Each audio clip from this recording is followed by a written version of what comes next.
Welcome student, स्वागत है आपका एक और नए क्लास में। आज हम क्लास 9th का चैप्टर 1 का पार्ट 1 पढ़ेंगे।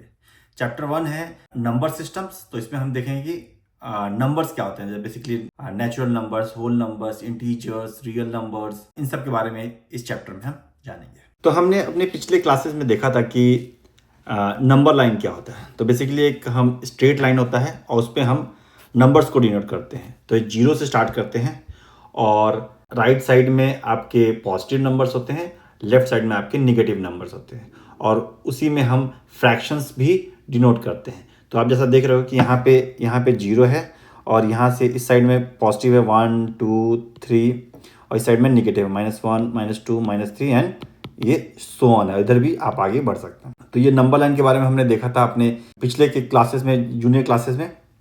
और यहाँ पे आपने देखा है कि फ्रैक्शंस को कैसे डिनोट करते हैं। तो जैसे कि ये 1/2 0 और 1 के बीच में है, 1/2 1/4 0 और 1/2 के बीच में है। तो इस तरह से नंबर लाइंस होता है। इमेजिन करो कि आप 0 से स्टार्ट करते हो और राइट साइड में मूव करते हो और जो भी नंबर्स आपको मिलते हैं उसको आप एक बैग में कलेक्ट करते जाते हो। तो 1 मिला, 2 मिला, 3 मिला, आगे जाओगे तो 4 मिलेगा, 5 मिलेगा। इस तरह से आप जितना आगे बढ़ते जाओगे एक नया नंबर आपको मिलता जाएगा और आप अपने बैग में डालते जाओगे। तो इस तरह के नंबर्स के जो कलेक्शन होता है उसको बोलते हैं नेचुरल नंबर। तो बेसिकली नेचुरल नंबर्स क्या होते हैं? तो नेचुरल नंबर्स वो नंबर्स होते हैं जो 1 से स्टार्ट होते हैं, 1 2 3 और इस तरह से ये इनफाइनाइट नंबर तक जाते हैं। तो मान लो कि आपको लगेगा कि 100 लास्ट नंबर है, बट उससे आगे भी एक नंबर है 101, फिर उससे आगे भी एक नंबर है 102। तो इस तरह से ये इन्फिनिटी तक जाता है और इसको नेचुरल नंबर्स बोलते हैं। नेचुरल नंबर्स को हम डिनोट करते हैं n से। अब मान लीजिए कि आप इस साइड आगे बढ़े तो ये 1 2 3 सब ले लिए। फिर आपने सोचा चलो हम वापस चलते हैं और ये 0 को भी उठाते हैं। तो जैसे ही नेचुरल नंबर्स में आप 0 ऐड कर दोगे उसको बोलते हैं हम होल नंबर। तो होल नंबर को हम कैसे डिनोट करते हैं? होल नंबर को हम W से डिनोट करते हैं। और इसमें क्या सारे कौन से नंबर्स होते हैं? इसमें होता है 0। इसके अलावा जितने भी नेचुरल नंबर्स हैं 1 2 3 4 लाइक दैट सारे होते हैं। तो मतलब कि W को हम लोग बोल सकते हैं 0 एंड नेचुरल नंबर्स, राइट। इसका कॉम्बिनेशन को होता है होल नंबर्स। अब आप 0 से आने के बाद तो 0 से लेके 1 2 ये सारे नंबर्स आपने कलेक्ट कर लिए हैं। अब आप लेफ्ट साइड में 0 से लेफ्ट साइड में बढ़ते हो और नंबर्स आप कलेक्ट करने लगते हो, -1 -2 -3 और इस तरह से आगे आप जाते हो। तो वो सारे नंबर्स को हम लोग बोलते हैं इंटीजर्स। और इंटीजर्स को हम लोग डिनोट करते हैं Z से। Z से क्यों करते हैं? Z से इसलिए करते हैं कि यहां पे लिखा है Z comes from the German word गैलेन विच मीन्स टू काउंट। तो Z जो जर्मन वर्ड जैहलिन से आया है जिसका मतलब होता है टू काउंट। तो बेसिकली कभी आपको काउंटिंग करना हो तो निगेटिव नंबर्स भी आप काउंट करोगे, पॉजिटिव नंबर्स भी आप काउंट करोगे। इसलिए हम इंटीजर्स के कॉम्बिनेशन को हम Z से डिनोट कर देंगे। तो इंटीजर्स में क्या क्या कौन कौन से नंबर्स आएंगे? तो आपका 0 आएगा, 1 आएगा, 2 आएगा। इस तरह से जितना भी आप आगे बढ़ते हो उतने सारे नंबर आएंगे। और उसी तरह से -1 आएगा, -2 आएगा और इस तरह से जितना भी आप लेफ्ट में जाओगे सारे नंबर आएंगे। तो हम लोग बोल सकते हैं कि इंटीजर्स इज -इन्फिनिटी, भी बोल सकते हैं -इन्फिनिटी। देन आपका बाकी नेगेटिव नंबर्स एंड 0 1 2 3 लाइक तक आप इन्फिनिटी। पॉजिटिव में कोई एक इन्फिनिटी, तो इन्फिनिटी का कोई एक पर्टिकुलर नंबर नहीं होता है। इन्फिनिटी इज कि जिसको आप बता नहीं सकते, कि फाइनाइट नहीं बता सकते कि वो क्या है।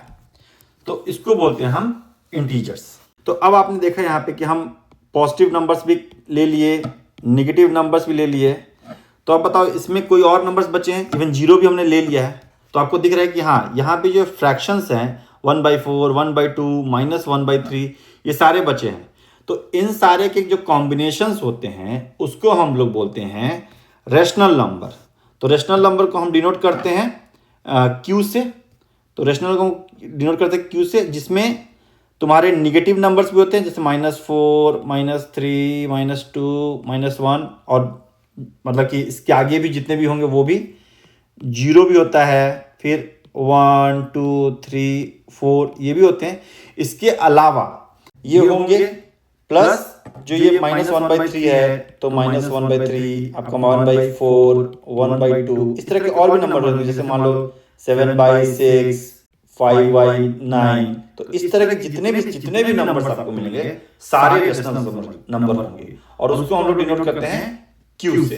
तो रेशनल नंबर क्या होता है? तो रेशनल नंबर वो नंबर होता है जिसको, जैसे मान लीजिए एक रेशनल नंबर है आर, तो आर एक रेशनल नंबर तब होगा जब इसको हम p/q के फॉर्म में लिख सकते हैं और q जीरो ना हो। q कभी भी अगर जीरो नहीं है और उसको p/q के फॉर्म में लिख सकते हैं तो वो एक रेशनल नंबर होगा। तो अब मान लो कि एक एग्जांपल लेते हैं, क्या 6 एक रेशनल नंबर है? तो 6 को हम लोग लिख सकते हैं 6/1। 1 से अगर हम डिवाइड करें 6 को तो भी वो 6 ही होगा।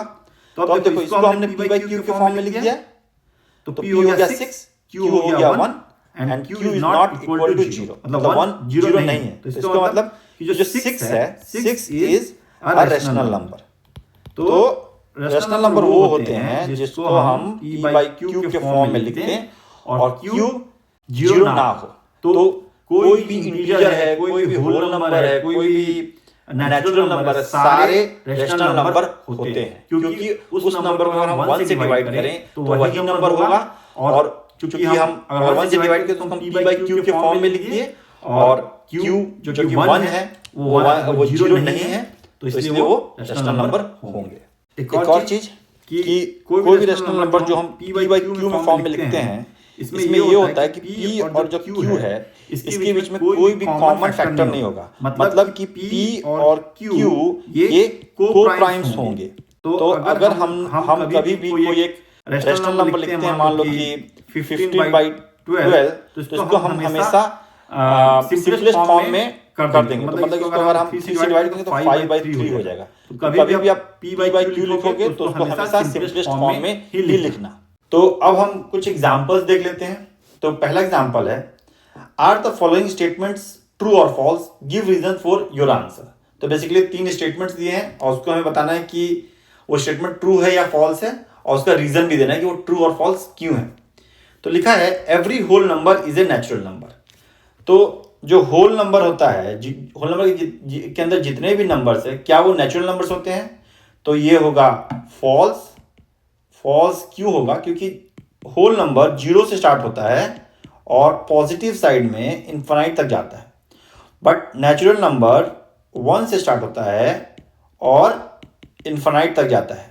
तो अब नेचुरल नंबर के अंदर 0 तो नहीं है, तो मतलब एवरी होल नंबर, मतलब कि सारे होल नंबर्स नेचुरल नंबर नहीं होते हैं, मतलब 0 को छोड़ के बाकी सारे नेचुरल होते हैं बट 0 नहीं होता है, तो इसलिए ये फॉल्स होगा। अब सेकंड स्टेटमेंट है every integer is a rational number. तो एवरी इंटीजर, जो इंटीजर्स होते हैं वो क्या होते हैं? वो निगेटिव नंबर्स -4 -3 ऐसे, फिर 4 3 इस तरह के नंबर्स होते हैं और 0 भी होता है। तो अब बताना है कि क्या सारे इंटीजर्स रेशनल नंबर होते हैं। अब आप देखो कि -4 को आप लिख सकते हो -4/1, -3 को लिख सकते हो -3/1, 0 को लिख सकते हो 0/1, 4 को भी 4/1 और 3 को भी 3/1। तो रेशनल नंबर क्या होते हैं? रेशनल नंबर वो सारे नंबर्स होते हैं जिसको हम p/q के फॉर्म में लिखते हैं और q 0 ना हो। तो अब यार देखो -4 को हम p/q के फॉर्म में लिख दिए, ये हो गया p, ये हो गया q और q 0 नहीं है, उससे सारे को हमने लिखा है। तो इसका मतलब ये होगा कि जितने भी इंटीजर्स होते हैं सारे आपके रेशनल नंबर होते हैं, तो ये हो जाएगा आपका ट्रू। अब थर्ड स्टेटमेंट देख लेते हैं, every rational number is an integer. क्या सारे रेशनल नंबर इंटीजर होते हैं? तो रेशनल नंबर क्या होता है? रेशनल नंबर को हम p/q के फॉर्म में लिखते हैं। तो अगर मान लो मैंने लिखा 5/3, 9/2, 8/11, तो ये सारे आपके रेशनल नंबर्स हैं, बट ये इंटीजर्स नहीं है। क्यों? क्योंकि ये फ्रैक्शन है, तो इसीलिए रेशनल नंबर्स इंटीजर नहीं होते हैं, तो इसलिए ये हो जाएगा फॉल्स। अब हम अपना सेकंड क्वेश्चन देख लेते हैं। सेकंड क्वेश्चन है find 5 rational numbers between 1 and 2। तो बेसिकली जब भी हमें ऐसा कुछ हो तो हम क्या करते हैं, दोनों नंबर को ऐड करके उसको 2 से डिवाइड कर देते हैं। तो जैसे मान लो कि 1 और 2 के बीच में हमें 5 रेशनल नंबर चाहिए, तो अब हम इसके बीच में यहाँ पे देखते हैं, तो इसलिए क्या करना होगा, इसको और इसको ऐड करके 2 से डिवाइड करना होगा। तो 1 + टू डिवाइड बाई टू करेंगे तो ये हो जाएगा 3/2। तो हमें पहला नंबर मिल गया 3/2। अब इन दोनों के बीच में एक नंबर चाहिए, तो उसके लिए क्या करेंगे कि 3/2 प्लस 1 डिवाइड बाई 2 करेंगे। तो 3/2 प्लस 1 डिवाइड बाई 2 क्या हो जाएगा, इसको जब हम सॉल्व करेंगे तो ये हो जाएगा 5/4। तो ये हो जाएगा हमारे 5/4। अब हम इन दोनों के बीच में एक नंबर देख लेते हैं, या इन दोनों के बीच कहीं भी आप देख सकते हो। तो लेट्स ट्राई हेयर 5/4 और 1 के बीच में एक नंबर देखेंगे, तो इसलिए करेंगे 5/4 प्लस 1 डिवाइड बाई 2। जब इसको करेंगे सॉल्व तो ये हो जाएगा 5 प्लस 1 9 हो जाएगा, 9 ये हो जाएगा, और ये हो जाएगा 4 × 8। तो ये आपका 9/8 हो गया। 3 नंबर मिल गए, हमें और 2 नंबर चाहिए। तो पहले इन दोनों के बीच में एक नंबर देख लेते हैं। तो 3/2 और 2 के बीच में जब एक नंबर देखेंगे तो क्या होगा, 3/2 प्लस 2। तो इसको हम सॉल्व करेंगे और डिवाइड बाई 2 करना होगा। इसको जब सॉल्व करेंगे 3 प्लस 4 बाई, इन दोनों में मल्टीप्लाई हो जाएगा, 4 हो जाएगा, सॉरी 4। तो ये हो जाएगा आपका 7/4। तो एक हो जाएगा 7/4। अब इन दोनों के बीच में एक नंबर लेते हैं। तो 7/4 प्लस 2 डिवाइड बाई 2। तो ये हो जाएगा 7 plus 8/8 that is equal to 15/8। तो एक नंबर हो जाएगा आपका 15/8। तो जो रिक्वायर्ड आपके रेशनल नंबर्स हैं वो कौन कौन से हो जाएंगे, पहला हो जाएगा 9/8, दूसरा हो जाएगा 5/4, तीसरा हो जाएगा 3/2, चौथा हो जाएगा 7/4 और पांचवा हो जाएगा 15/8। तो ये पांचों आपके रिक्वायर्ड रेशनल नंबर्स हो जाएंगे।